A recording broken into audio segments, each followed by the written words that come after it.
안녕하세요. 테슬라를 전하는 남자 태전남 데이빗입니다. 오늘은 항상 자율주행으로 운전하고 있는 모습을 보여드렸는데 과연 테슬라의 자율주행은 현존하는 로보택시와 비교하여 얼마나 차이가 나는가를 알려드리겠습니다.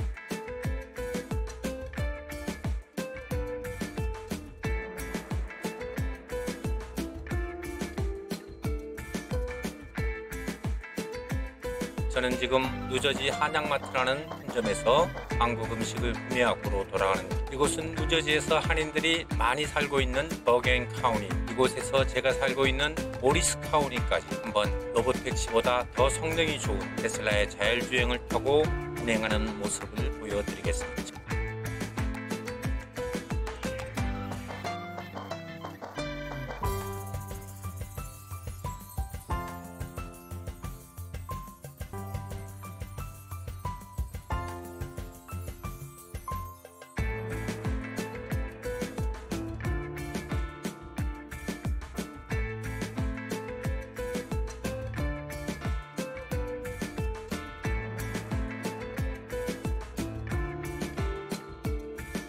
그럼 저희 부부는 테슬라를 운전하면서 간단하게 저녁을 먹으면서 자율주행을 하고 있습니다.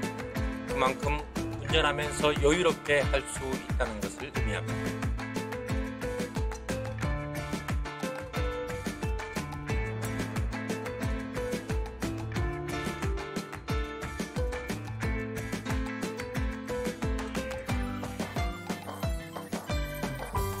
테슬라는 서서히 우측으로 붙어서 빠져나가야 하는데 차들이 많아서 기회를 엿보고 있는 것 같습니다.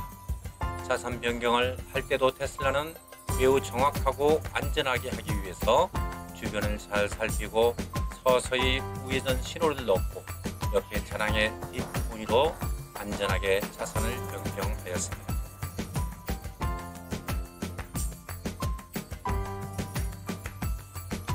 그리고 루트 46를 빠져나오기 위해서는 다시 한번 차선을 변경하고 있습니다.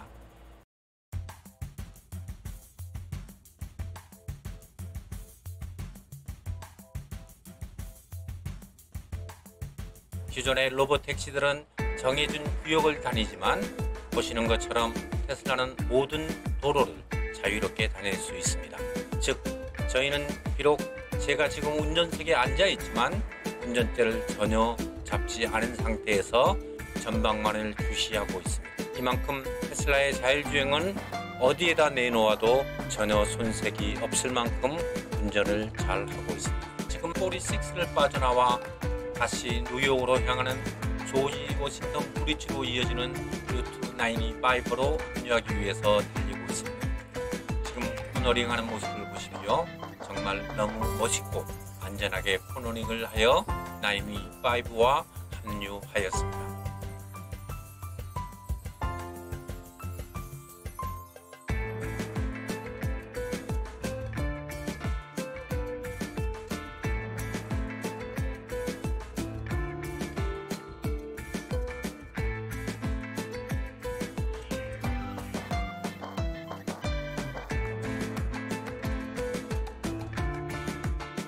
테슬라를 투자함에 있어서 가장 중요한 점이 바로 차후의 로보택시와 FSD를 완성하는 것입니다. 아직 많은 사람들이 자율주행 하면서도 차에게 자신을 맡기는 것에 대한 거부감이 너무 많고 안전하지 않다고 무서워하기까지. 그러나 저희는 매일 자율주행을 하다 보니 이것이 없는 다른 차를 거의 운전을 안 하는 상태에서 집에 있는 차를 팔아버리고 사이버 트럭을 사자고 저희 집사람이 졸라대고 최근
여러분이 잘 알고 계시는 론 바런이 테슬라가 올해 최고점 근처에서 상당히 많은 170만 1359주를 매도하였습니다. 론 바런은 테슬라가 2000불까지 갈 거라고 외치는 사람이라서 많은 투자자들이 실망을 했지만, 그러나 그는 철저하게 테슬라를 지지하는 사람입니다. 이것은 자신의 회사 투자 포트폴리오 때문이. 여기서 우리는 무작정 비판도 긍정도 아닌 냉정한 평가가 필요합니다.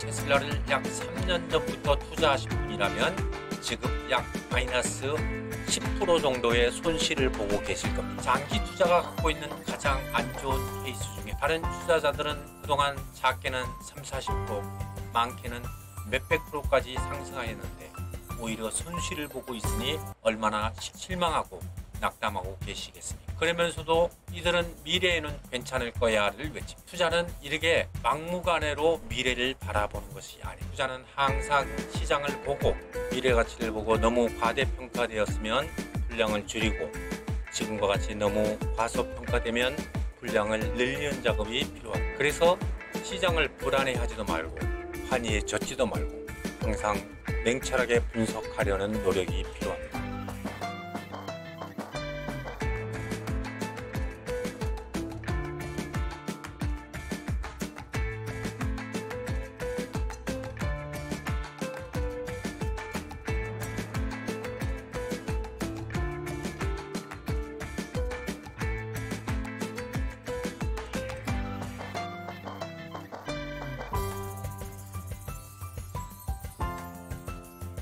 테슬라의 FSD는 실질적으로 자율주행의 3단계를 훨씬 뛰어넘어 근접하고 있죠. 테슬라에서는 매우 보수적으로 아직 감독하에 운전하라는 단서를 달고 있습니다. 그러므로 이 감독하에라는 단서를 제거하는 시점이 바로 테슬라가 하늘 높이 날아오르는 순간이 될 것입니다. 과연 올해 안에 완전 자율주행을 완성할 수 있을지 상당히 궁금해지는 순간이지만, 저의 개인적인 입장에서는 조금 회의적인 생각이 듭니다.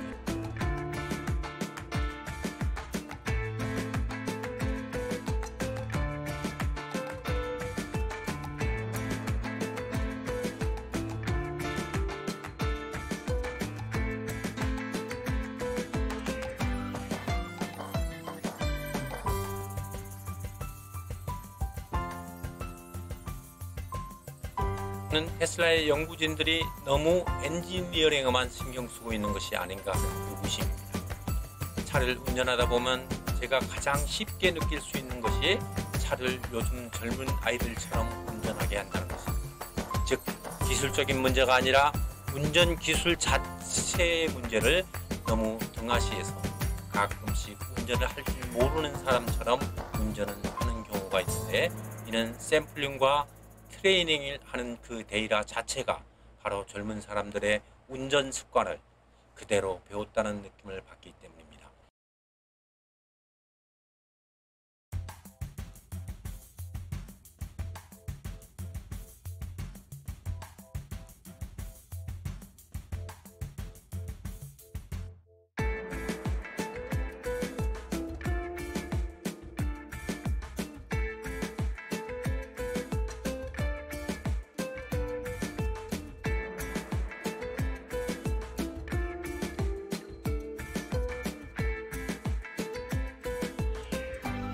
자율주행에서 가장 중요한 것은 바로 승객의 안전과 편안함에 있습니다. 운전을 아무리 잘해도 승객이 불안해하면 그것은 이미 낙제입니다. 그리고 FSD의 가장 큰 불만이 바로 출구를 나갈 때 대처 능력이 너무 과격하다는 것입니다. IT 엔지니어링에서 가장 중요한 위치를 차지하는 것이 매스를 전공하는 사람과 인문학을 전공한 사람들을 채용하는 케이스가 많이 있습니다.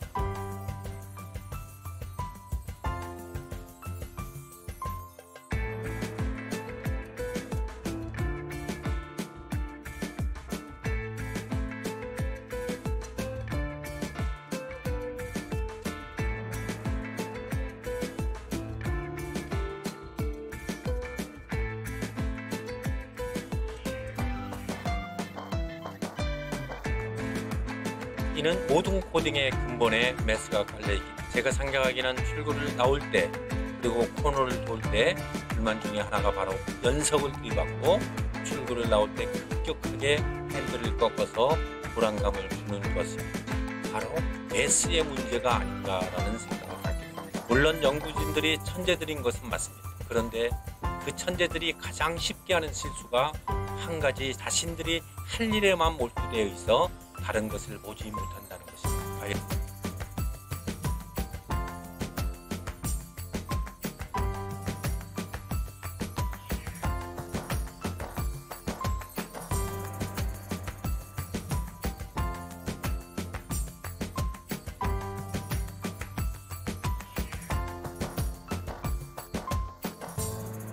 과연 이것을 어떻게 풀지가 제가 가장 관심을 갖고 지켜보고 있는 것입니다.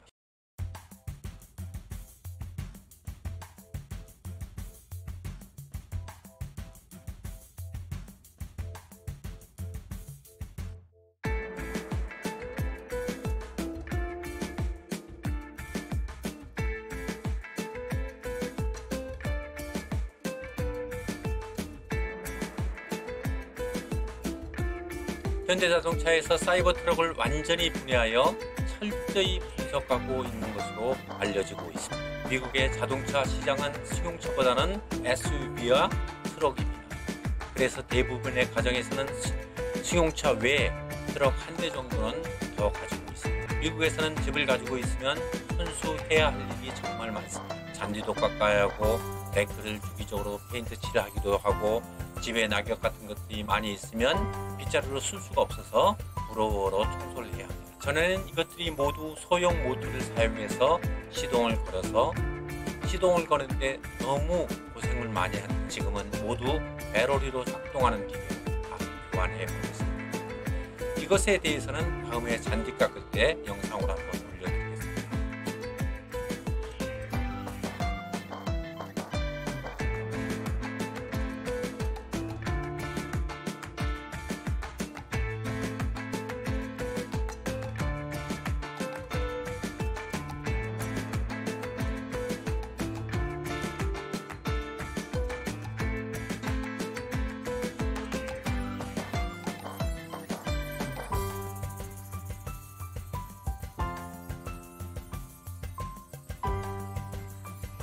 하여튼 본론으로 돌아가서 미국에서는 그만큼 트럭이 중요한 역할을 합니다. 그래서 현대에서는 처음에 사이버 트럭을 별거 아닌 것으로 평가했지만 지금 완전히 분해해서 어떤 기술력이 집약되어 있는지 그리고 어떻게 따라갈지를 파악하기 위해서 분해한 것이라고 생각합니다.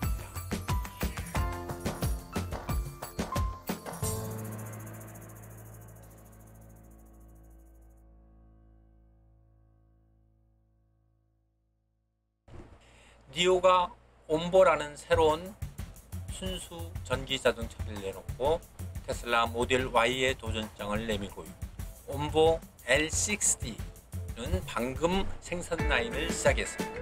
사전 판매 가격은 약 38,800불 정도이고 주행거리는 최대 345마일로서 중국에서 모델 Y와 경쟁하기 위해서 준비하고 있습니다. 특히 옴보 L60 SUV는 충전하는 것이 아니라 새 배터리를 교체하는 시스템으로 충전을 기다리지 않는 장점이 있어 모델 Y보다 더 나은 기술과 품질을 자랑한다고 말하고 있지만 실제 어떻게 출시될지 궁금해집니다.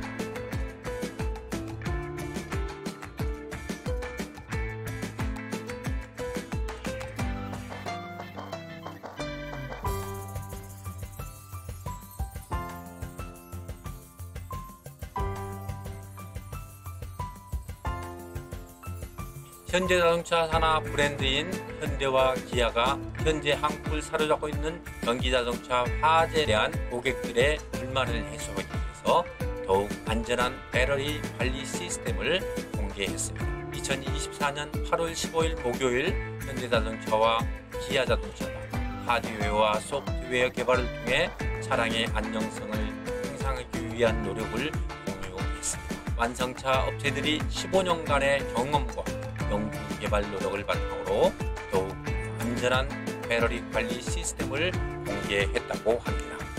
현대자동차 그룹의 자동차에서는 지금까지 축적된 전문성과 경험을 바탕으로 개발된 다양한 안전기술이 집약되어 있습니다 라고 현대광이 말하였고, 전 세계 고객들이 전기차를 안전하게 운전할 수 있도록 최선을 다하겠습니다 라고 하였습니다. 제가 의심이 드는 것은 이 같은 기술이 있으면서 사고가 나기 전에는 왜 그런 좋은 기술을 사용하지 않았는가 정말 궁금해집니다. 기술은 말로 하는 것이 아니라 실질 생활에 적용해서 고객들이 평가하는 것입니다. 이번 대책은 소 잃고 외양간 고친다는 속담과 사후 약방문이라는 사자성어가 생각이 나는 것은 왠지 모르겠습니다. 오늘 너무 긴 영상 보시느라고 수고하셨습니다. 오늘은 이만 줄이겠습니다. 구독, 좋아요, 알람 설정해 주시고 오늘도 시청해 주셔서 감사합니다. 좋은 하루 되세요.